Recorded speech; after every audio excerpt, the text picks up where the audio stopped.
Hello बच्चों, मैं Manoj Batra as a teacher of maths physics and chemistry. वैसे मैं आईआईटी के लिए तीनों सब्जेक्ट पढ़ाता हूँ और नीट के लिए फिजिक्स एंड केमिस्ट्री पढ़ाता हूँ। यूट्यूब चैनल पे आप लोगों का स्वागत है। और केमिकल बॉन्डिंग का एक सबसे इम्पॉर्टेंट पार्ट है हाइब्रिडाइजेशन। तो आज हम सिर्फ हाइब्रिडाइजेशन समझेंगे कि क्या होता है और ये कैसे निकाला जाता है। ये सारे पॉइंट्स हम इस आज की वीडियो में कवर करने वाले हैं। तो जो मैं छोटी छोटी बातें आपको समझाता जाऊं, आप उसको जो है साथ में लिखते जरूर जाइए, है ना। अगर आप पैरेलल में लिखते जाएंगे तो नोट्स बनाते जाएंगे तो आपको बहुत इजीली कंफर्टेबल होगा इस बात को समझना। इस बात का थोड़ा सा विशेष ध्यान रखिए। चलिए, तो आज हम अपना टॉपिक स्टार्ट करते हैं, हाइब्रिडाइजेशन। ठीक है, हाइब्रिडाइजेशन।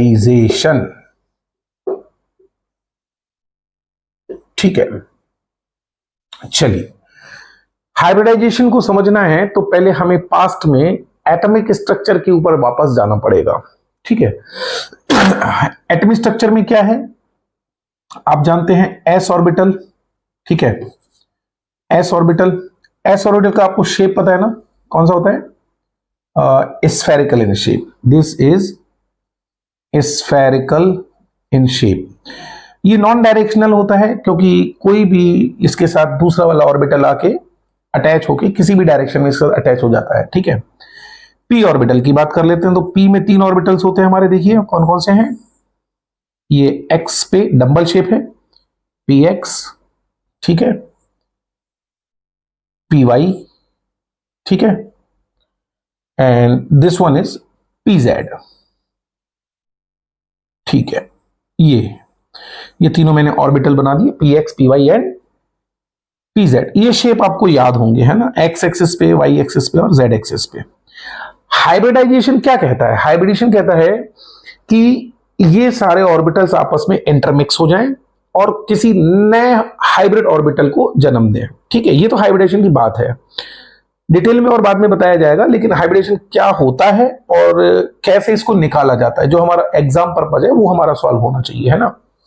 तो पहले तुमने एस और पी के शेप समझ लिए। डी का शेप भी आपको पता होगा, डबल डंबल होता है। ठीक है, 5 ऑर्बिटल होते हैं डी के। अब हमें क्या करना है, हाइब्रिडाइजेशन पहले तो समझते हैं कि होता क्या है। ठीक है, हाइब्रिडाइजेशन को समझने के लिए आपको एक छोटी सी मेरी कहानी सुननी पड़ेगी। वो कहानी है मीथेन के फैमिली की, कि ये मीथेन क्या है और ये कैसे बना एक्चुअली। फिर आपको हाइब्रिडेशन अपने आप क्लियर करता जाऊंगा। सबसे पहले आपको समझना चाहिए कि कोई भी एक जैसे प्लस चार्ज है ये, है ना, तो इसके चारों तरफ इसमें क्या होगा, इसके चारों तरफ इसकी एक इलेक्ट्रिक फील्ड होगी। अब अगर इस इलेक्ट्रिक फील्ड में कोई दूसरा पॉजिटिव चार्ज आ गया तो इसको क्या फील होगा? रिपल्सन। और कोई माइनस चार्ज आ गया तो क्या फील होगा इसको? अट्रैक्शन। बोलो, सही कह रहा हूं नहीं गलत कह रहा हूं? लेकिन अगर यही charge out of the field है, चाहे वो प्लस हो या माइनस हो, तो इसको कोई फोर्स एक्सपीरियंस नहीं होगा। Similarly with the negative charge, अगर नेगेटिव चार्ज है तो इसके चारों तरफ भी इसकी इलेक्ट्रिक फील्ड होगी। अब कोई पॉजिटिव चार्ज इसकी फील्ड के अंदर घुस गया तो प्लस माइनस क्या करेंगे? अट्रैक्ट। ये माइनस चार्ज आ गया तो माइनस चार्ज इसको क्या करेगा? रिपेल। लेकिन अगर यही charge out of the field है, ठीक है ना, तो इनके ऊपर ना तो कोई अट्रैक्शन फील होगा ना ही कोई रिपल्सन फील होगा। बहुत सिंपल सा कॉन्सेप्ट है, बचपन से 9 10 से पढ़ते चले आ रहे हैं हम लोग। ठीक है, तो एक ये कॉन्सेप्ट आपको समझ में आना चाहिए पहले कि आखिर इसमें चल क्या रहा है। ठीक है, नाउ अब हम समझते हैं दूसरी कहानी।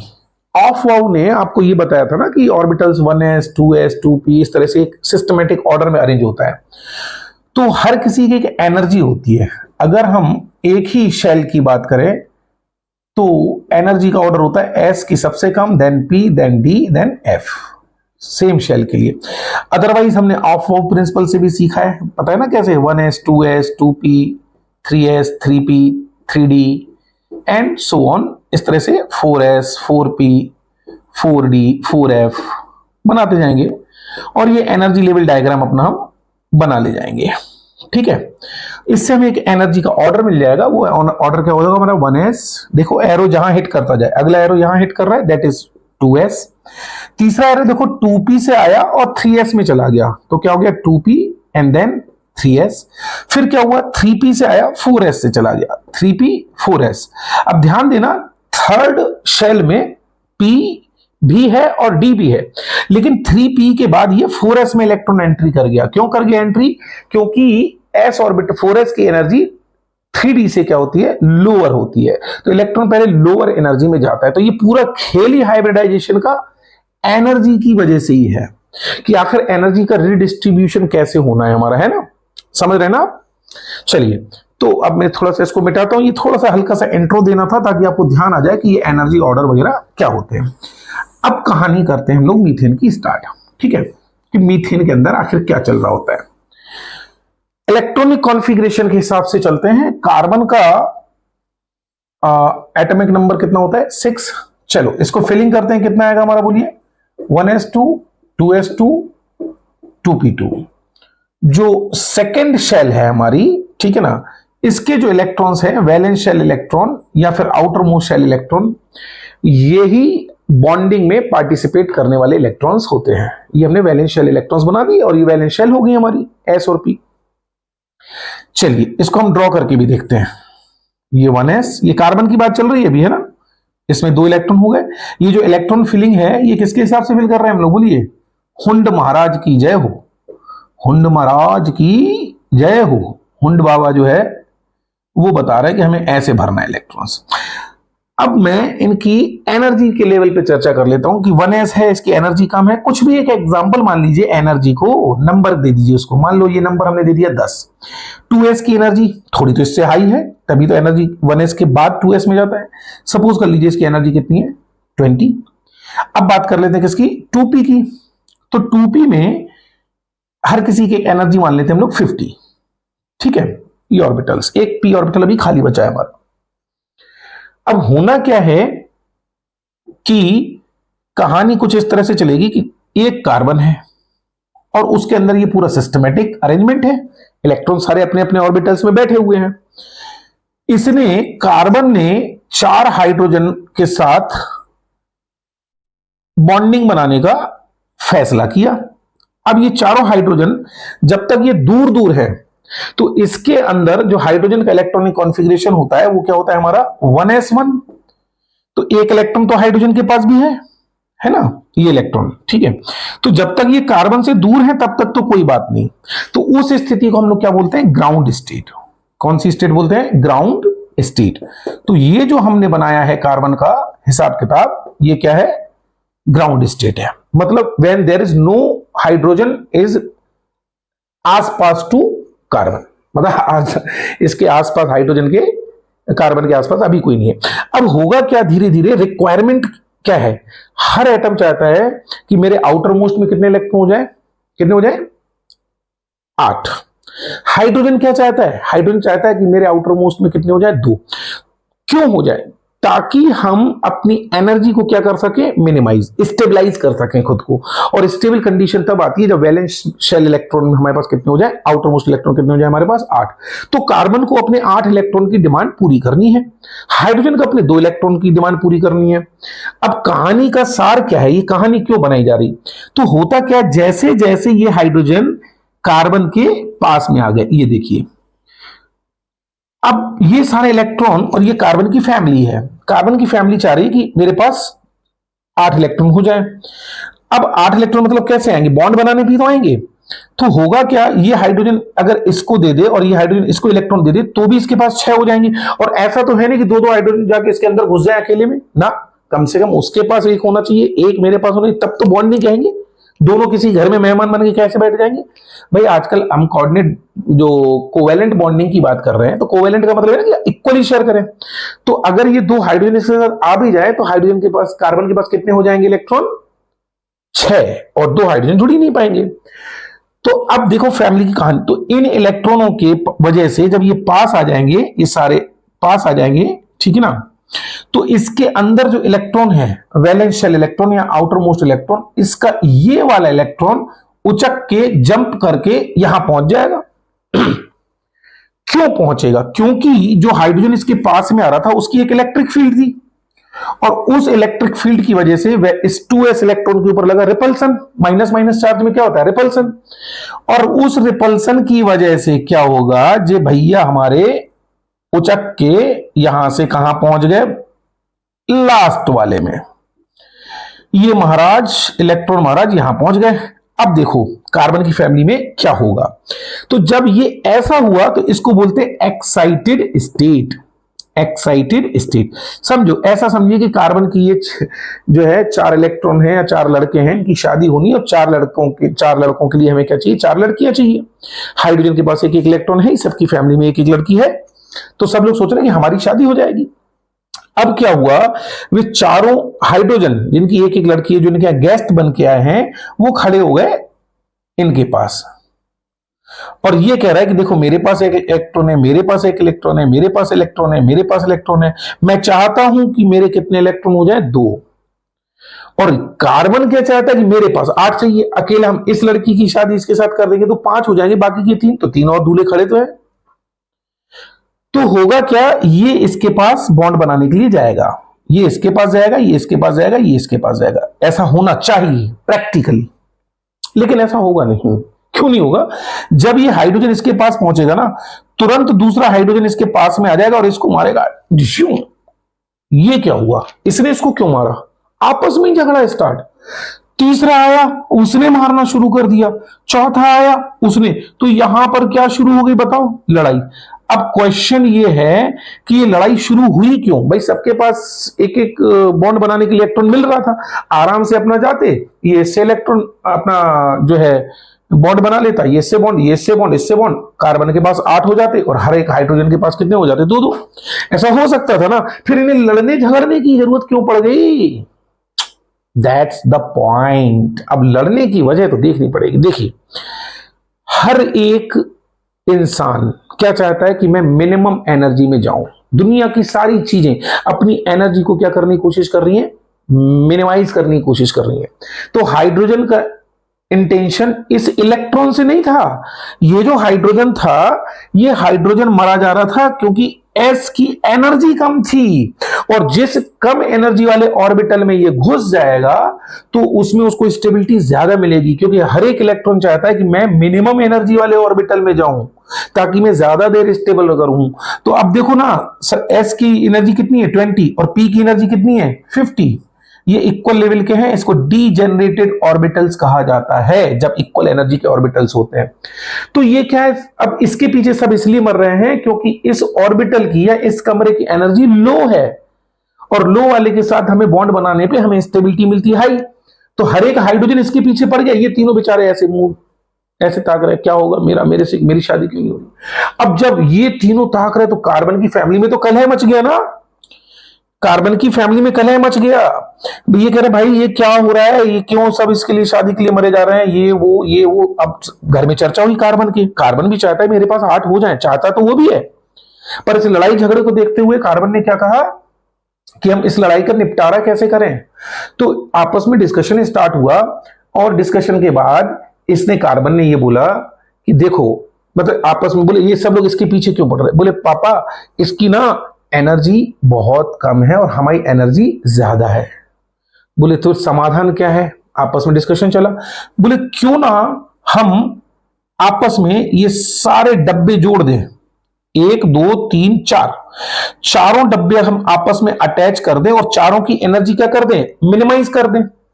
बोले कैसे, देखो चारों बॉक्स ऐड कर दिए, अब सबकी एनर्जी ऐड होने के बाद कितनी हो गई 30।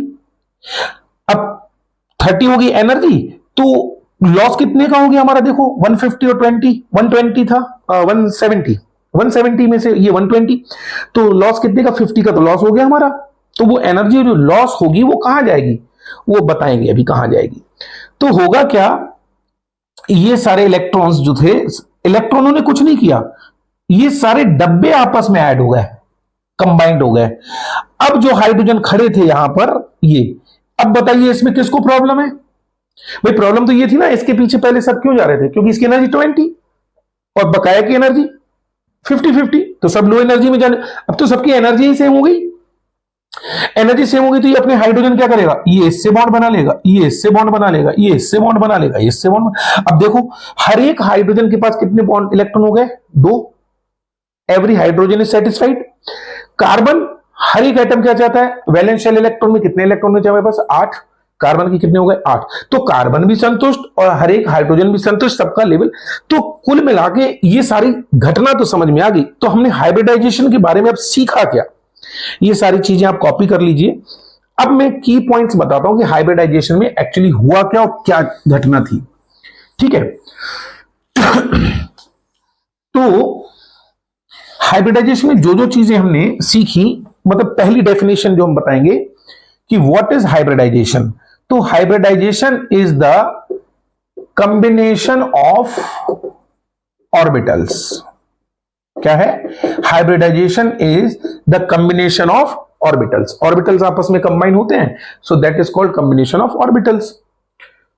अब ये कंबाइंड क्यों हुए? अपनी एनर्जी को मिनिमाइज करने के लिए। तो जो हाइब्रिड ऑर्बिटल बनते हैं, hybrid orbitals are lower in energy. ठीक है, ये की पॉइंट लिखते जाना है आपको कॉपी पे। तो hybrid orbitals are low in energy, उनकी एनर्जी क्या हो जाती है? कम हो जाती है। ठीक है। Electrons do not participate in hybridisation.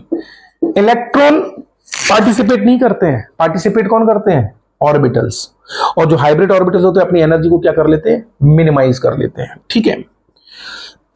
और सबकी हाइब्रिड ऑर्बिटल की एनर्जी क्या होती है? Same. Every hybrid orbital is equal in energy.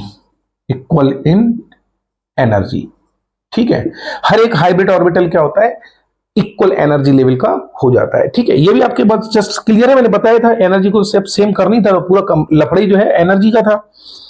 ठीक है, इलेक्ट्रॉन इसमें पार्टिसिपेट कर नहीं रहे हैं। और शेप, ये हालांकि हम अपने अगले वीडियो में क्लियर करेंगे।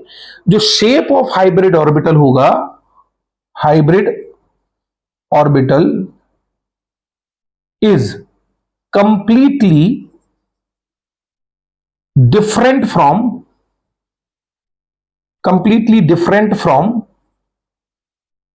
original orbitals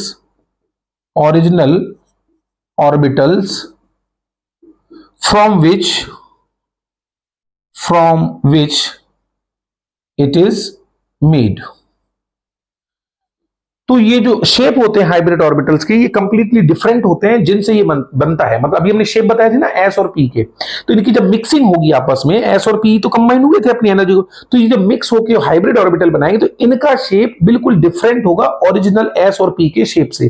तो वो शेप कैसे बनेंगे, ये हमारा नेक्स्ट वीडियो में डिस्कशन होगा। आज हम सीखते हैं हाइब्रिडेशन है क्या, और हाइब्रिडेशन सेकेंडों में, मतलब यूं चुटकियों में कितनी जल्दी जल्दी मेथड से निकालना सीखते हैं, वो आज हम सीखेंगे। ठीक है ना। तो क्या क्या पॉइंट्स हो गए? Combination of orbitals is hybridization. Hybrid are lower in energy, electrons do not participate, every hybrid orbital is equal in energy, shape of hybrid orbital is different. एक पॉइंट जो हमारे लिए बहुत इंपॉर्टेंट और बच गया है, वो है हमारा क्या, जितने जुड़ेंगे, ये ध्यान रखिएगा, जितने ऑर्बिटल जुड़ेंगे उतने ही बनेंगे, उतने ही बनेंगे। ये पॉइंट न मत भूलना। जैसे हमने एक एस का और 3 पी के ऑर्बिटल ऐड किए, टोटल कितने ऐड किए? 4। तो हमने बनाए भी 4। तो हमारे पास ऑर्बिटल्स क्या क्या होते हैं देखिए, जैसे मान लो एक एस होता है, पी में कितने ऑर्बिटल होते हैं हमारे पास? 3 होते हैं। डी में कितने होते हैं हमारे पास, बोलिए? 5 होते हैं। अब मान लो कि हमने इन दोनों को हाइब्रिड किया, एस और पी को। ठीक है, ये सारे पॉइंट्स आपने कॉपी कर लिए, इसको ध्यान से कॉपी कर लीजिएगा, है ना। तो क्योंकि ये सारे इंपॉर्टेंट फीचर्स हैं हमारे हाइब्रिडाइजेशन के लिए, जो अभी हमें समझना है। ठीक है। हाँ, एक चीज और कि जैसे एस की एनर्जी थोड़ी बढ़ जाती है मिक्स होने के बाद, और पी की एनर्जी थोड़ी घट जाती है, लेकिन ओवरऑल क्या करते हैं, वो सिस्टम की एनर्जी को क्या कर लेते हैं? मिनिमाइज कर लेते हैं। सपोज करो हमने एस को और पी को मिक्स किया, हाइब्रिड ऑर्बिटल बनाया, तो हमारे पास कितने ऑर्बिटल बन के तैयार होंगे? 2 ऑर्बिटल तैयार हो जाएंगे, एसपी एसपी, क्योंकि जितने जुड़ेंगे उतने ही बनेंगे।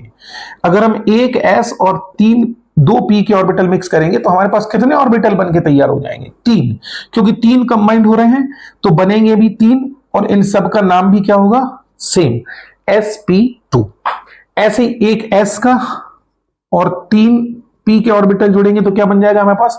sp3, और sp3 के कितने ऑर्बिटल बन जाएंगे हमारे पास? 4। ऐसे ही अगर हम एक s 3 p एक d ऐड कर दें तो क्या हो जाएगा हमारे पास? sp3d। तो आप समझ गए होंगे। फिर 6 ऐड करेंगे तो क्या होगा आपका? sp3d2 then sp3d3। इस तरह से हाइब्रिडाइजेशन में कॉम्बिनेशन ऑफ ऑर्बिटल्स ये जोड़ा जाता है, निकाला जाता है। अब क्वेश्चन आता है कि हाइब्रिडाइजेशन के बारे में अगर हम समराइज करें तो हमने क्या समराइज करना सीखा हाइब्रिडाइजेशन? तो हाइब्रिडाइजेशन किसके अंदर हुआ? That is most important. Hybridization एक एटम था कार्बन, और कार्बन के अंदर जितने ऑर्बिटल्स थे वो आपस में खुद की एनर्जी को मिनिमाइज कर रहे थे। तो याद रखना, बॉन्डिंग जो होती है ना, कोवैलेंट बॉन्डिंग, बॉन्डिंग होती है बाद में, पहले हो जाता है हाइब्रिडाइजेशन। तो किसी भी एक एटम के अंदर ऑर्बिटल, जैसे CH4 था, तो इस एटम की बात चल रही है, इसके अंदर क्या चल रहा है? हाइब्रिडाइजेशन। हाइब्रिडाइजेशन किसके अंदर चल रहा है? कार्बन एटम के अंदर। इसके ऑर्बिटल्स आपस में अपनी एनर्जी को रिडिस्ट्रीब्यूट करके मिनिमाइज कर देंगे, और फिर जब हाइब्रिडाइजेशन हो जाएगा वो हाइब्रिड ऑर्बिटल किसी दूसरे, जैसे हाइड्रोजन से बाद में अटैच हुए, क्योंकि पहले उन्होंने अपने बॉक्सेस की एनर्जी को क्या किया था? मिनिमम। तो दूसरे ऑर्बिटल के साथ इसके बाद वो कंबाइन होंगे। समझ रहे हैं ना आप? तो किसी एक एटम के अंदर हम हाइब्रिडाइजेशन चेक करना सीखेंगे। तो आज हम जो है पहले ये सीखे कि हाइब्रिडेशन क्या है। ये ध्यान रखना आपको कि जैसे O2 है, N2 है, CO है, Cn- है, ये सब डाई एटमिक हैं। कैसे हैं? Diatomic. तो डाई एटमिक के अंदर हमें हाइब्रिडाइजेशन नहीं सीखना है। ये है हमारा मॉलिक्यूलर ऑर्बिटल थ्योरी का पार्ट। हमें कम से कम 3 या फिर 3 से ज्यादा एटम वाला मॉलिक्यूल या आयन पता होना चाहिए, जिसके अंदर आज हम हाइब्रिडाइजेशन फाइंड करना सीख रहे हैं। ठीक है ना? तो ये चीज बहुत इंपॉर्टेंट है। यानी हम लोग क्या सीख रहे हैं बताइए? हाइब्रिडाइजेशन इन पॉली एटमिक मॉलिक्यूल। क्या सीख रहे हैं? हाइब्रिडाइजेशन इन पॉली एटमिक मॉलिक्यूल। ठीक है? और आयन। ठीक है? इनके अंदर हम लोग सीख रहे हैं हाइब्रिडाइजेशन। तो अब हम सीखते हैं कि हाइब्रिडेशन फाइंड कैसे किया जाता है। तो हाइब्रिडेशन फाइंड करने के लिए एक हम आपको ट्रिक बता रहे हैं, बहुत अच्छी ट्रिक है। ठीक है? इस ट्रिक का इस्तेमाल कीजिए, बहुत आराम से आप हाइब्रिडाइजेशन निकालना सीख जाएंगे पॉलीएटमिक में। जैसे हमारे पास हो गया SO2, CO2, है ना, PCl5 एंड सो ऑन। इस तरह से बहुत सारे पॉलीएटमिक है। देखो ये तो पहला क्वेश्चन ये है कि हम हाइब्रिडाइजेशन किस एटम का निकालेंगे। SO2 में S भी है और O भी है, निकालेंगे किसका हाइब्रिडाइजेशन? क्योंकि एटम अपने अंदर एनर्जी लेवल को एडजस्ट करके क्या बनाता है? हाइब्रिड ऑर्बिटल्स बनाता है। तो हम सबसे पहले तो ये ट्रिक लगाने से पहले सीखेंगे हम किसका हाइब्रिडाइजेशन निकालें। तो हम हाइब्रिडाइजेशन निकालेंगे सेंट्रल एटम का। हम किसका हाइब्रिडाइजेशन निकालेंगे? सेंट्रल एटम का। किसका निकालेंगे हाइब्रिडाइजेशन? सेंट्रल एटम का। अब बताओ सेंट्रल एटम क्या होता है? अब जैसे SO2 ले लिया हमने, तो जो क्वांटिटी में कम हो वही सेंट्रल एटम है। सल्फर का 1, ऑक्सीजन के 2। तो जो कम क्वांटिटी में है फिलहाल तो यही समझ लीजिए कि यही आपका सेंट्रल एटम है। जो ज्यादा क्वांटिटी में वो थोड़ी सेंट्रल एटम होगा। तो हम सिर्फ सेंट्रल एटम का हाइब्रिडाइजेशन निकालने की ट्रिक सीख रहे हैं। ठीक है? तो सेंट्रल एटम का हाइब्रिडाइजेशन कैसे निकाला जाएगा? सबसे पहला रूल देखो, छोटे छोटे रूल्स हैं। रूल नंबर 1, इनको आप फॉलो कीजिए। Find the valence shell electron in each atom. हर एक एटम में वैलेंस शेल इलेक्ट्रॉन आपको पता होना चाहिए। सबसे पहले तो देखो एटॉमिक नंबर देखते हैं। सल्फर का एटॉमिक नंबर बोलिए कितना होता है? 16। इलेक्ट्रॉनिक कॉन्फ़िगरेशन फिल करो 286। तो जो लास्ट की वैलेंस शेल इलेक्ट्रॉन है उसमें कितने इलेक्ट्रॉन हो गए? 6। ऑक्सीजन, ऑक्सीजन कितना होता है 8, कितना आ जाएगा बोलो 2,6, कितने वैलेंस शेल इलेक्ट्रॉन हो गए 6, ठीक है ना। इसको कॉपी कर लीजिए, ठीक है ना, इसको कॉपी कर लीजिए रूल को, कि सबसे पहले हम क्या करेंगे, जो भी एटम है उसमें उसका इलेक्ट्रॉनिक कॉन्फ़िगरेशन लिख के उसमें वैलेंस शेल इलेक्ट्रॉन फाइंड कर लेंगे। हालांकि ये भी बहुत आसानी से इसकी ट्रिक है याद करने की, वो जो कि लास्ट के वीडियो में मैं आपको बता दूंगा कि कैसे हम इसके वैलेंस शेल इलेक्ट्रॉन लर्न कर लें, ठीक है। तो रूल नंबर 1 क्या सीखा हमने, find the valence shell electron in every atom. अब क्या करेंगे हम, रूल नंबर 2, रूल नंबर 2 आ गया, हम क्या करेंगे, add all valence shell electrons, जितने भी वैलेंस शेल इलेक्ट्रॉन्स हैं उनको ऐड करेंगे। तो सल्फर में कितने हैं हमारे पास 6, ऑक्सीजन में 2 एटम हैं, एक एटम में कितने हैं 6, और 2 एटम में कितने हो जाएंगे हमारे 12। इसका क्या निकाल लेंगे हम, टोटल, टोटल कितना आ गया 6 + 12 कितना आ गया 18। कितना सिंपल है, किसी भी एक एटम में हमने क्या किया, वैलेंस शेल इलेक्ट्रॉन निकाला, वैलेंस शेल इलेक्ट्रॉन का सम अप कर दिया। नाउ रूल नंबर 2 के बाद रूल नंबर 3, रूल नंबर 3 आपकी समस्या का तुरंत करेगा समाधान। रूल नंबर 3, तो रूल नंबर 3 क्या है हमारा, जो भी हमारा टोटल आया, total of all valence shell electron, ठीक है, जो भी टोटल आया, इस टोटल को आप एक सिस्टम से फॉलो कीजिए। अगर ये टोटल 0 to 8 के बीच में आता है तो क्या करेंगे, अगर ये 9 to 56 तक आएगा तो क्या करेंगे, और 57 ऑनवर्ड्स आएगा तो क्या करेंगे, ठीक है। देखो जो भी टोटल आएगा अगर 0 to 8 के बीच में आएगा, देन इसमें हम 2 से डिवाइड करेंगे। कितने से डिवाइड करेंगे, 2 से, ठीक है। 9 to 56 के बीच में आएगा तो हम पहले किससे डिवाइड करेंगे, 8 से। सपोज करो उस नंबर में आपने 8 से डिवाइड किया और कुछ रिमाइंडर बच गया, तो उसका क्या करेंगे, तो हम फिर डिवाइड करेंगे उसमें किससे, 2 से, 8 से देन 2 से। अगर 57 या उससे ज्यादा टोटल आया तो पहले हम डिवाइड करेंगे 18 से and then we will go for 8 reminder के लिए।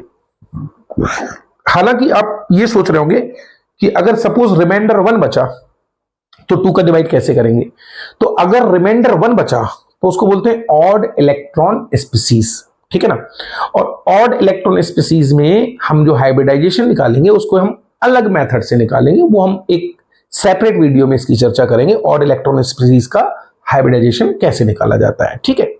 तो पहले तो ये रूल लिख लीजिए आप, कॉपी कर लिए, 0 to 8 के बीच में सम होगा तो 2 से डिवाइड करेंगे, 9 to 56 होगा तो पहले 8 से डिवाइड करेंगे और रिमाइंडर में 2 का डिवाइड करेंगे। 57 के बाद पहले 18 से डिवाइड करेंगे, देन हम 8 से डिवाइड करेंगे। सिंपली ये रूल कॉपी कर लीजिए। तो 3 सिंपल रूल हमने निकाल लिए और हम सिर्फ सेंट्रल एटम की बात कर रहे हैं, ठीक है। अब आपको स्ट्रक्चर्स तो बनाना आती ही होंगी, थोड़ा सा एक लमसम में एक आइडिया दे रहा हूं, जैसे वाटर की स्ट्रक्चर बना दे हम, तो वाटर की स्ट्रक्चर क्या है, देखो ये है ना, तो ये जो बन रहे हैं ये क्या है हमारे पास, कोवेलेंट बॉन्ड, तो इसको सिग्मा बॉन्ड भी बोलते हैं, क्या बोलते हैं, सिग्मा बॉन्ड। और जो इसके ऊपर ये हमने बिंदी बना दी, क्योंकि ऑक्सीजन के आउटर मोस्ट में कितने इलेक्ट्रॉन चाहिए, 8, तो 2 बॉन्ड पेयर में इलेक्ट्रॉन इधर, 2 बॉन्ड पेयर में इधर, 4 इसमें बच गए, तो बच गए तो इनको क्या कहा जाता है, बोलिए लोन पेयर। क्या कहा जाता है इसको, लोन पेयर। तो ऑक्सीजन में 2 लोन पेयर हैं और अगल बगल में जो बॉन्ड बने सिग्मा बॉन्ड, उनको क्या बोलते हैं, bond pair, bond pair, lone pair. तो एक्चुअली में हाइब्रिडाइजेशन का जो फॉर्मूला होता है वो होता है bond pair plus lone pair, bond pair plus lone pair, बहुत सिंपल है। हालांकि हम अगर स्ट्रक्चर बनाएंगे तो फिर हम उसमें सिर्फ सिग्मा बॉन्ड कैलकुलेट करेंगे और पाई बॉन्ड को हाइब्रिडाइजेशन में कैलकुलेट नहीं करेंगे, वो भी हम इसी वीडियो में कवर करेंगे अभी थोड़ी देर बाद, ठीक है। तो ये आपका हाइब्रिडाइजेशन का फार्मूला हो गया, bond pair plus lone pair. Lone pair आपको समझ में आ गया ना क्या होता है। तो हम बात कर रहे थे SO2 की, ठीक है। अब हमें देखिए, अब देखो ट्रिक को कितनी जल्दी तरीके से इस्तेमाल करेंगे। SO2 में S का बताना है, बताइए टोटल वैलेंस शेल इलेक्ट्रॉन हमारे पास कितने हो चुके हैं, 18 में हम क्या करेंगे बोलो, इट इज बिटवीन 9 to 56, ये नंबर 9 to 56 के बीच में है, तो हम क्या करेंगे 8 से डिवाइड करेंगे। 8 एकम 8, 8 दूनी 16। अब हमारे पास रिमाइंडर कितना आ गया 2। जितना रिमाइंडर बचा, अगर रिमाइंडर बच गया तो हम क्या करेंगे 2 से डिवाइड करेंगे। 8, 8 के बाद 2, 2 से डिवाइड किया, 2 1 जा 2, ये आ गया रिमाइंडर 0। तो रिमाइंडर लास्ट में 0 आना जरूरी है। पहली बार में जब हम 8 से डिवाइड करते हैं तो उसको बोलते हैं बॉन्ड पेयर, ठीक है ना। जो क्वेश्चन तो आएगा उसको तो बोलते हैं बॉन्ड पेयर। और सेकंड टाइम में जो क्वेश्चन तो आता है उसको क्या बोलते हैं लोन पेयर। तो डिवाइड करने का ये बेनिफिट है। तो हमें डायरेक्टली क्या पता चल गया बताइए, bond pair and lone pair. तो अब ट्रिक क्या कहती है भैया, हाइब्रिडाइजेशन का फॉर्मूला क्या कहता है, बोलिए hybridization equal to bond pair plus lone pair. कितना आ जाएगा बोलिए हमारा 2 + 1 कितना आ गया 3। टोटल हमारे पास आ गया 3। तो इसका मतलब हमें 3 ऑर्बिटल कंबाइन करना है। तो कंबाइन करना है तो आपको पता होना चाहिए कि कितने ऑर्बिटल होते हैं। ध्यान से देखिए ध्यान से देखिए, कितने ऑर्बिटल है मेरे पास, 1 S 3 B 5 D, लेकिन हमें जोड़ने कितने हैं 3। ये 3 ऑर्बिटल को हमने जोड़ दिया, कंबाइन कर दिया और बन के क्या आ गया हमारे पास बोलिए sp2। So the final conclusion क्या निकलता है, फाइनल कंक्लूजन सल्फर का हाइब्रिडाइजेशन हो गया sp2। सिंपल ट्रिक, इससे सिंपल ट्रिक कुछ नहीं हो सकती है पॉलीमेटॉर्मिक मॉलिक्यूल। आप किसी में भी निकाल के देखिए। देखो अब हम करते हैं प्रैक्टिस, बहुत सेकंडों में बहुत जल्दी जल्दी प्रैक्टिस करते हैं और देखिए कितने आराम आराम से हाइब्रिडाइजेशन निकलता चला जाएगा। देखो CO2 में बताइए C का, देखो C का एटॉमिक नंबर कितना होता है 6 होता है ना। तो इसको फिल करेंगे तो क्या आएगा 2,4, तो वैलेंस शेल इलेक्ट्रॉन 4। ऑक्सीजन का कितना होता है 8, तो क्या आएगा 2,6।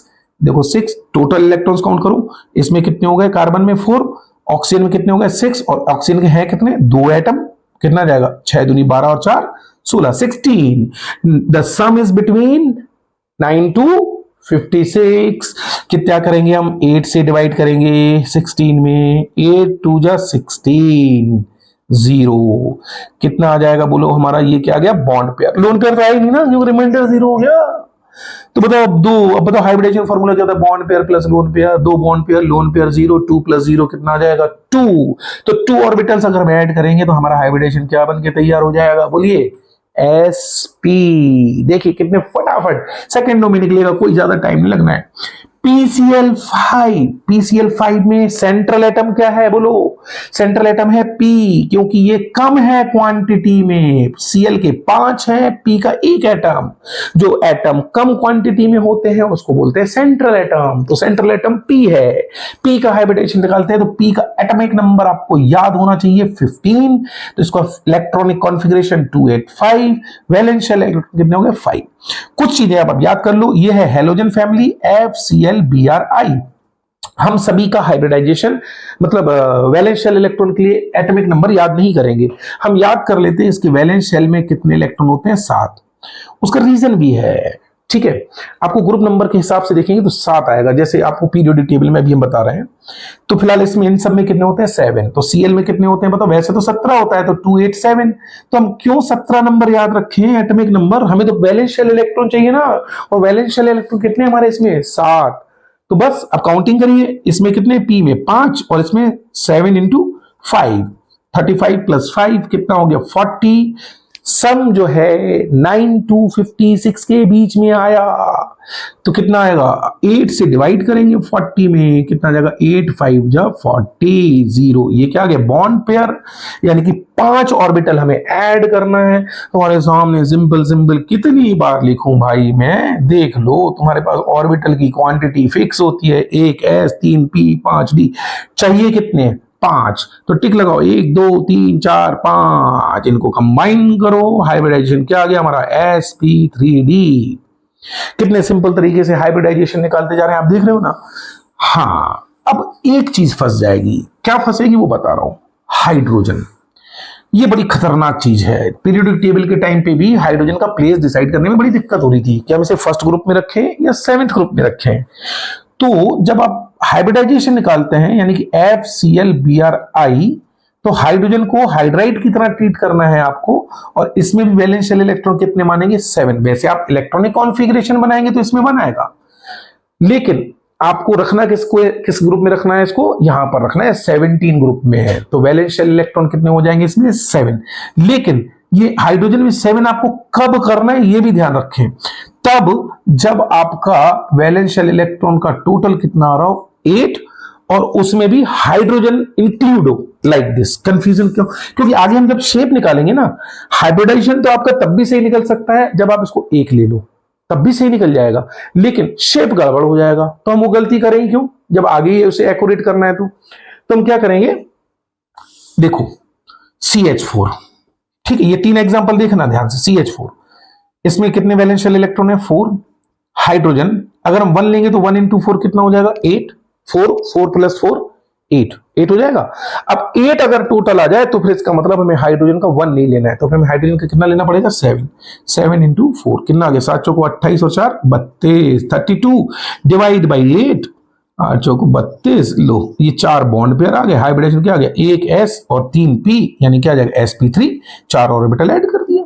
कितना सिंपल हो गया। मीथेन में हाइड्रोजन ही हाइड्रोजन वाले कंपाउंड देखते हैं और जिनका टोटल 8 आता है उनको देखते हैं। जैसे हमने ले लिया वाटर में देखो ऑक्सीजन का में वैलेंस शेल इलेक्ट्रॉन कितने होंगे 6, हाइड्रोजन में 1 होगा वैसे तो 1 into 2, अब 1 into 2 करेंगे तो कितना हो जाएगा 8 के साथ वही प्रॉब्लम है, अगर 8 आए तो फिर हाइड्राइड की तरह ट्रीट करेंगे, तो कितना करेंगे बोलो 7 into 2, 7 दूनी 14, 14 और 6, 14 और 6 20, 20, ठीक है। तो 20 में हम क्या करेंगे बोलो 8 से डिवाइड करेंगे, 8 2 जा 16, रिमाइंडर 4, 2 से डिवाइड करेंगे 2 2 जा 4, बॉन्ड पेयर 2, लोन पेयर 2। चलो हाइब्रिडाइजेशन के लिए क्या करेंगे, सम करेंगे, बॉन्ड पेयर 2 लोन पेयर 2, कितना टोटल आ गया 4 आ गया। तो अब हमारा हाइब्रिडाइजेशन क्या होना चाहिए बोलिए sp3।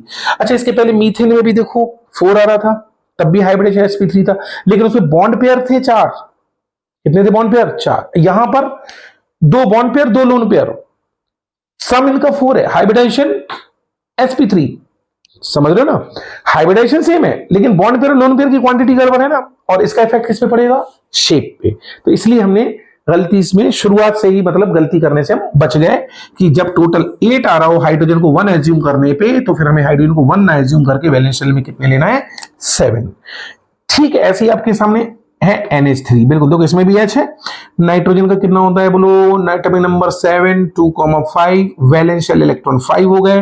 हाइड्रोजन में अगर हम 1 ले लेंगे तो 1 into 3 3 + 5 कितना हो जाएगा हमारा 8, और 8 के साथ वही प्रॉब्लम है, तो हमें क्या करना पड़ेगा 7 into 3 कितना जाएगा 7 21, 21 और 5 26, यानी कि 26 अगर आ गया है तो हम क्या करेंगे 8 से डिवाइड, 8 3 जा 24, 2 रिमाइंडर, 2 से डिवीजन, 2 1 जा 2 0, bond pair 3 lone pair 1, 3 + 1 4, hybridization is sp3।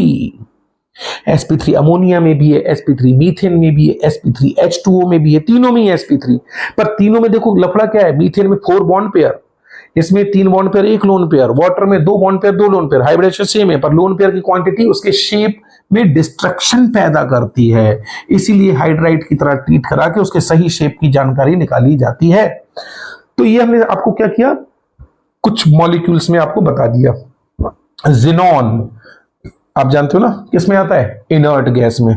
वैसे तो इनर्ट गैस किसी के साथ बॉन्ड बनाती नहीं है, पर पीरियोडिक टेबल में देखो लास्ट में नोबल गैस क्या होती है, हीना नीना और कैटरीना झकरीना, हीना नीना और कैटरीना झकरीना, ये पीरियोडिक टेबल का गाना। अब देखो ना यार ये कहां पहुंच गया, 1 2 3 4 5 5th रूम में पहुंच गया। तो जिनॉन की साइज बहुत बड़ी हो जाती है, जब साइज इतनी बड़ी हो जाती है तो न्यूक्लियस का कंट्रोल वैलेंस शेल इलेक्ट्रॉन के ऊपर कम हो जाता है, और ऐसी स्थिति में ये जाके बॉन्ड बना लेता है। तो इनर्ट गैस होने के बावजूद भी ये बॉन्ड बना लेगा। ठीक है, तो अब जिनॉन में देखो हम चर्चा करते हैं, जैसे हमने लिख दिया XeF4। चलिए इसमें जिनॉन सेंट्रल एटम है, सेंट्रल एटम का हाइब्रिडेशन निकालते हैं, तो ये जो भी वैलेंस शेल इलेक्ट्रॉन होंगे उसमें कितने लिए जाएंगे 8, जिनॉन में कितने लेंगे 8। तो बताओ कितना आएगा बोलो, 8 + 7 into 4, 7 चौको 28 29 30 36। चलो 8 से डिवाइड करो, 8 चौको 32, क्या बच गया हमारे पास बोलो 4 रिमाइंडर 2 से डिवाइड, 2 2 जा 4, बॉन्ड पेयर कितने आ गए हमारे पास 4, लोन पेयर कितने आ गए 2, दोनों का सम अप कीजिए कितना आ जाएगा 6, 6 तो 6 ऑर्बिटल कौन कौन से जुड़ेंगे हमारे बताओ, एक एस होता है, 3 पी होते हैं, नीचे दिख नहीं रहा होगा चलो ऊपर लिख देता हूं, ठीक है ना, एस का 1, पी के 3, डी के 5, है ना, हमें कितने जोड़ने 6, 1 2 3 4 5 6, कितना आ गया हमारा बोलो sp3 d2, क्या आ गया sp3 d2, ठीक है ना। अब देखो किसका डिवाइड, अब क्या ढूंढते हैं हम अगला, जिनोन का ही कोई दूसरा मॉलिक्यूल देख लेते हैं, जिनोन का और दूसरा मॉलिक्यूल देख लो क्या आएगा हमारा XeO2F2, चलो इसमें कितने होंगे 8, इसमें कितने होंगे वैलेंस शेल में 6, 6 इंटू 2, फ्लोरीन में कितने होंगे बताइए 7 इंटू 2, 8 प्लस 6 दूनी 12 प्लस 7 दूनी 14, कितना आ जाएगा 14 और 2 16, 16 और 10 26, 26 और 8 29 30 36, ओहो ये तो वैसे ही कुछ हो गया, 8 से डिवाइड करो 8 4 जा 32, 4 रिमाइंडर 2 से डिवाइड करो 2 4 जा 0, बॉन्ड पेयर लोन पेयर क्या जाएगा बोलिए आप sp3d2, ठीक है ना। तो ये ट्रिक जो है हमारी ऑलमोस्ट सब में काम करती है। तो मैंने मॉलिक्यूल मॉलिक्यूल बहुत बता लिए, पॉलीमॉलिक्यूल इसमें भी देखो सेंट्रल एटम हमारा ज़ेनॉन था, इस तरह से हम हाइब्रिडाइजेशन किसी में भी निकाल सकते हैं। शेप की चर्चा तो हम बाद में करेंगे ही करेंगे। अच्छा कुछ लोग कहते हैं सर वैलेंस शेल इलेक्ट्रॉन के लिए मेरे को एटॉमिक नंबर याद नहीं रहता है, तो आपको पीरियड टेबल का गाना याद होना चाहिए ना, तो पीरियड टेबल का गाना देखो मैंने कैसे याद कर रखा है, आप भी वैसे याद कर लेना, हा ही लास्ट में ही लिखेंगे हम, link barium be combined nothing official for neon, यहां हीलियम लिख दिया, link barium be combined nothing official for neon, देखिए हा ही link barium be combined nothing official for neon. तो मैंने 2 रो आपको याद करा दी, बाकी सेपरेटली एक वीडियो शॉर्ट्स डाल के आपको पीरियड टेबल लर्न करा देंगे। अब यहां पर आप कॉलम वाइज, चूंकि वैलेंस शेल तो कॉलम वाइज देखना है आपको, तो यहां पर देखो एक एक करके आप, ये मैंने बताया ना हीना नीना और कैटरीना झकरीना, FCLBRI, फिर क्लोजअप बंद कराई आंटी आंटी, ठीक है, और ये क्या आएगा आपका ओल्ड स्टाइल से टीपो, ओल्ड स्टाइल से टीपो, नाना पाटेकर ऐश्वर्या सब भिखारी, कहें शिवजी, कहें शिवजी सुनो पार्वती, कहें शिवजी सुनो पार्वती। तो इस तरह से आप कॉलम वाइज अलग अलग तरीके से आपने पीरियड टेबल लर्न कर रखी होगी, आपको पता होना चाहिए ये 8, ये 7, ये 6, ये 5, ये 4, ये 3, ये 2, ये 1, कितना सिंपल। ये वैलेंस शेल इलेक्ट्रॉन की क्वांटिटी लिखी है भैया, इसके आउटर मोस्ट में देख लेना हमेशा 5 मिलेंगे, इसके आउटर मोस्ट में देख लेना हमेशा 6 मिलेंगे, इसके आउटर मोस्ट में 7, इसके आउटर मोस्ट में 8। अब ये मत पकड़ लेना कि सर हीलियम में कहां 8 होते, भैया हीलियम बाबा एक्सेप्शन है, क्योंकि ये तो 2p सेटिस्फाई हो जाते हैं, बाकी सब तो वैलेंस शेल में 80 लेके जाएंगे। तो इस तरह से ये मैंने वैलेंस शेल इलेक्ट्रॉन की वो बता दी ट्रिक कि आप इस तरह से वैलेंस शेल इलेक्ट्रॉन डायरेक्टली भी लर्न कर सकते हैं without writing the atomic number, otherwise atomic number है तो भी आप कर सकते हैं। तो जिस तरह से हमने पॉलीएटॉमिक मॉलिक्यूल में सीखा, ऐसे ही हम पॉलीएटॉमिक आयन में भी सीखते हैं कि कैसे पॉलीएटॉमिक आयन में हम हाइब्रिडाइजेशन निकालेंगे। 2-3 एग्जांपल करके देखते हैं। जैसे मैंने लिखा SO4-2, कितना बढ़िया है, SO4-2 सल्फर आयन है, इसमें निकालते हैं सल्फर में कितना होता है 6, ऑक्सीजन में भी कितना होता है 6 × 4। अच्छा माइनस चार्ज का मतलब क्या है, 2 इलेक्ट्रॉन आ गए, 2 इलेक्ट्रॉन आ गए कि गए, प्लस का मतलब होता है इलेक्ट्रॉन निकल गए, माइनस का मतलब क्या होता है इलेक्ट्रॉन आ गए।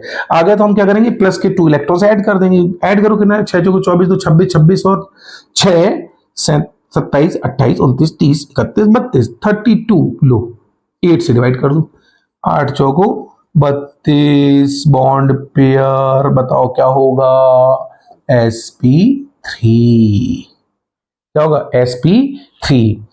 H2SO4 देखो इसमें कितना होगा, H2SO4 में देखना क्या आएगा, सल्फर का कितना होगा 16 होता है ना, तो 6 आएगा 286, 6 प्लस इसका भी 6 इंटू 4 24 और 6 30 30। अब हाइड्रोजन का 1 इंटू 2 32 कर दिया। ये क्या लफड़ा है सर? आप कह रहे हो हाइड्रोजन का 1, अभी तो 7 लो। 7 तब लो जब टोटल 8 हो। यहां टोटल 32 आ रहा है, तो इस समय ये हाइड्रोजन की तरह ट्रीट होगा, ना कि हाइड्राइड की तरह। 32 आ गया तो बस वही सामने लिखा हुआ है आपके, देखिए डिवाइड कीजिए, इनका क्या आएगा हाइब्रिडाइजेशन sp3। इस तरह से अपन हाइब्रिडाइजेशन निकालते हैं। और भी देख लीजिए, अगर आपको बड़ा शौक है तो PO4 - 3 में देख लीजिए। चलो P यानी फास्फोरस, फास्फोरस में कितने होंगे वैलेंस, इसका नंबर कितना होता है 15, 15 हो जाएगा तो 285, फास्फोरस में 5, ये सेंट्रल एटम है हमारा, इसका कितना जाएगा 6, 6 इंटू 4 -3 मतलब 3 इलेक्ट्रॉन आ गए। कितना आ जाएगा बस निकाल दो, कितना आ जाएगा 6 चौको 24, 24 और 3 27, 28 29 30 31 32 32 लो 32 तो वापस क्या आ गया हमारा sp3। ये समझ लो 24 3 27 और 5 32। ऐसे ही अपन देख लेते हैं। चलो I3 प्लस, अब I3 में 3 I है तो 3 में एक तो सेंट्रल होगा, बकाया 2 सेंट्रल नहीं होंगे। तो I में कितना होता है बोलो 7, 7 इंटू 3 7 21, प्लस का चार्ज मतलब एक इलेक्ट्रॉन निकल गया तो क्या आ जाएगा माइनस का 1, 21 - 1 कितना हो जाएगा 20, 20। अब 8 का डिवाइड कर दो, कितना आएगा 8 दूनी 16, 4 बच गया, फिर 2 से डिवाइड करो 2 दूनी 4, तो क्या आ गया बोलो 2 बॉन्ड पेयर और 2 lone pair, 2 bond pair 2 lone pair 2 bond pair 2 lone pair 4 total sp3 hybridization. sp3 hybridization. I3 minus का भी चलो देख लेते हैं। I3 माइनस का देखो कैसे देखेंगे। I3 माइनस कितना आएगा 7 इंटू 3 7 21 माइनस मतलब एक इलेक्ट्रॉन आ गया 22 22 22 22 22 में क्या करेंगे हम डिवाइड बाई 8, 8 से 8 दूनी 16, कितना बच गया 6, 2 से डिवाइड करो 3, रिमाइंडर 0, कितना बॉन्ड पेयर 2 लोन पेयर 3, 2 + 3 कितना आ गया 5, 5 ऑर्बिटल ऐड करेंगे तो क्या आएगा sp3d। देखिए आप आयंस में भी polyatomic ions, polyatomic molecules, trick सभी जगह काम कर रही है। शेप हम अगले वीडियो में सीखेंगे ही सीखेंगे। अब हम क्या करेंगे किसी स्ट्रक्चर के अंदर घुसते हैं धीरे धीरे से, है ना, किसी स्ट्रक्चर के अंदर घुसते हैं, उसमें हाइब्रिडाइजेशन कैसे निकालेंगे। सपोज करो आप जब कोई स्ट्रक्चर बनाते हैं, स्ट्रक्चर का आपको बनी हुई पता है तो आप सीधा हाइब्रिडाइजेशन का फॉर्मूला लगेंगे सिग्मा बॉन्ड्स, बस only sigma bonds, pi bonds will not be calculated in structure. Suppose करो मैंने कहा CH2 डबल बॉन्ड CH2, अब इस कार्बन का भी हाइब्रिडाइजेशन बताना है, इसका भी बताना है, पॉलीएटॉमिक है ना, हर एक एटम हाइब्रिड हो सकता है। तो देखो इसकी स्ट्रक्चर अगर हम बना के दिखाएं, क्योंकि वीडियो है तो वीडियो में तो बना के दिखाना पड़ेगा ना भाई, तो सही स्ट्रक्चर बनाएंगे तो ये आएगा, देखो आएगा।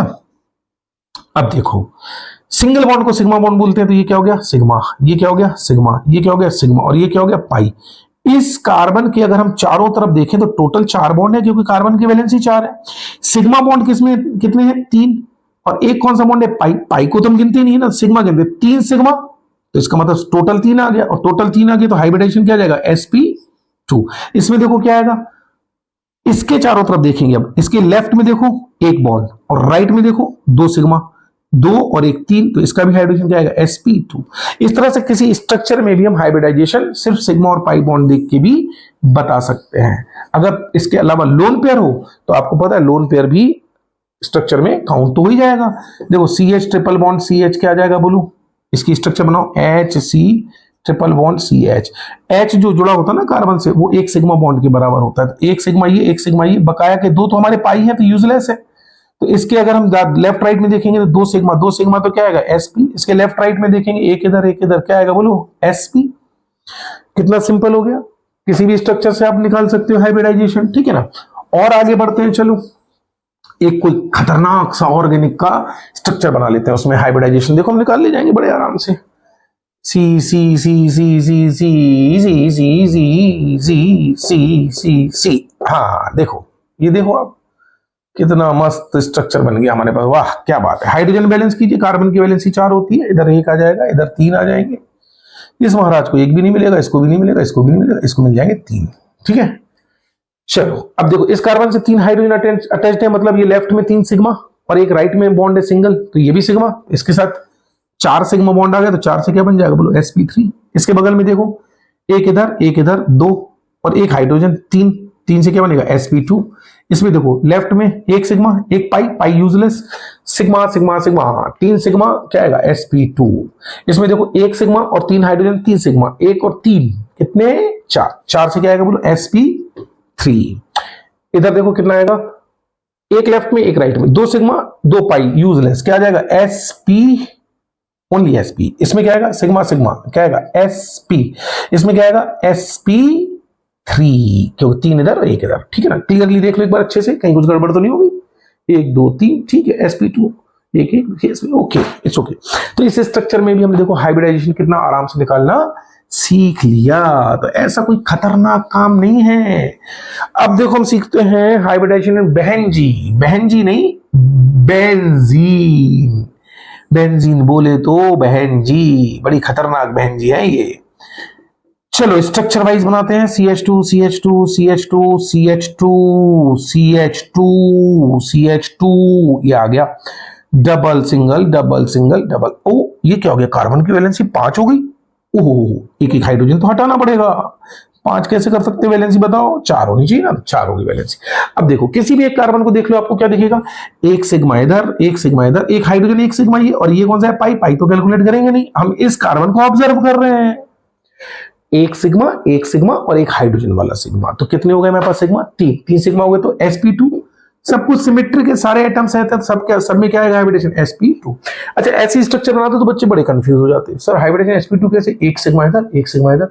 अरे भैया कार्बन की वैलेंसी 4 होती है, आप तो 3 बॉन्ड बनाए हो, जो छुपा हुआ है वो कौन है, हाइड्रोजन, वो कौन गिनेगा, उसको भी तो गिनना है। तो वो हाइड्रोजन जो छुपा हुआ है वो एक ये कितने हो गए 3 सिग्मा, और 3 सिग्मा से हमारा हाइब्रिडाइजेशन क्या आ जाएगा sp2, वेरी सिंपल। तो इसमें मैंने सिर्फ इस वीडियो में सिर्फ हाइब्रिडाइजेशन सिंपल वाला कवर किया है। अब देखो अगर थोड़ा सा एडवांस लेवल की बात करें, ठीक है ना, तो हल्का सा मैं वो भी बता दे रहा हूं, हालांकि मैं नेक्स्ट टॉपिक में और इसको डिटेल में भी क्लियर करूंगा। रेजोनेंस का क्या इफेक्ट पड़ता है हाइब्रिडाइजेशन पे, रेजोनेंस का इफेक्ट पड़ जाता है पता है, और बैक बॉन्डिंग का भी इफेक्ट पड़ता है हाइब्रिडाइजेशन पे।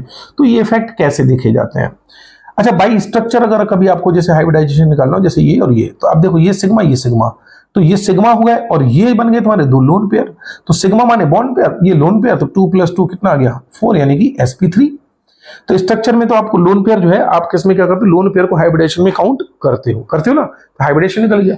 लेकिन जब रेजोनेंस हो, क्या बोला मैंने, जब रेजोनेंस होगा तो रेजोनेंस के टाइम पे बड़ी दिक्कत आ जाएगी, CH3 CH double bond CH2 minus, चलो ये ले लिया, माइनस का मतलब क्या है, 1 2 इलेक्ट्रॉन से ये कॉन्जुगेट सिस्टम है, मतलब ये अगर लोन पेयर यहां आएगा तो ये बॉन्ड हमारा इधर चला जाएगा, ठीक है। देखो 11th के बच्चों को ये अगर समझ में नहीं आता है ना, तो अभी ज्यादा टेंशन मत लेना, 12th में आ जाओगे जब रेजोनेंस डिटेल में पढ़ोगे तो समझ में आएगा।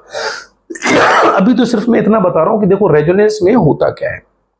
अगर आप नॉर्मली देखो तो आप क्या कहोगे, 2 हाइड्रोजन और एक ये, सिग्मा बॉन्ड कितने हैं 3, सिग्मा बॉन्ड कितने हैं 3, लोन पेयर कितना है बोलो 1, सिग्मा का मतलब बॉन्ड पेयर। अच्छा आप क्या करोगे 3 + 1 क्या कर दोगे 4, हाइब्रिडेशन निकालोगे क्या sp3 निकालोगे कि नहीं निकालोगे, अभी तो मैं इतनी देर से पढ़ ही रहा हूं ना, सिग्मा बॉन्ड यानी कि bond pair plus lone pair. लेकिन ये आंसर आपका गड़बड़ हो जाएगा, ये चीज फंसाने वाली आ जाती है। क्यों गड़बड़ हो जाएगा उसकी वजह पे जाना पड़ेगा। होता क्या है, आप तो बस बहुत नॉर्मल तरीके से देखो, जिस कार्बन के ऊपर या किसी भी एटम के ऊपर लोन पेयर यानी कि नेगेटिव चार्ज प्रेजेंट हो और उसके बॉन्ड के बगल वाले बॉन्ड पे कहीं पे भी आपको डबल बॉन्ड दिख जाए, बस इसको बोलते हैं कॉन्जुगेट सिस्टम। क्या बोलते हैं, कॉन्जुगेट सिस्टम। और कॉन्जुगेट सिस्टम क्या करता है, कॉन्जुगेट सिस्टम रेजोनेंस कर देता है। तो जब ये लोन पेयर क्या हो जाएगा, इन्वॉल्व हो जाएगा रेजोनेंस में, it will be involve in resonance. और अगर ये रेजोनेंस में इन्वॉल्व हो गया तो हाइब्रिडाइजेशन में इन्वॉल्व नहीं होगा। क्या बोला, अगर ये लोन पे रेजोनेंस में इन्वॉल्व हो गया, और ये कब इन्वॉल्व होगा, जब उसके बगल में सिंगल बॉन्ड और थोड़ा बगल में डबल बॉन्ड, यानी इसको कॉन्जुगेट सिस्टम कहेंगे, तभी होगा। ये हर जगह नहीं होगा। जिसके ऊपर आपको नेगेटिव चार्ज दिख रहा है, लोन पेयर दिख रहा है, और उसके एक छोड़ के बगल में single bond then double bond, इतने से सिस्टम को कॉन्जुगेट सिस्टम बोलते हैं। और आगे भी हो सकता है, लंबा चौड़ा कुछ भी हो, हमें देखना क्या है, बस उस एटम, उसके ऊपर लोन पेयर, लोन पेयर के बगल वाले एटम के बगल में डबल बॉन्ड नहीं होना चाहिए, तब तो ठीक है, bond pair plus lone pair. तो ये लोन पेयर काउंट नहीं करेंगे, अब लोन पेयर ही काउंट नहीं करेंगे, तो ये हटाओ इसको।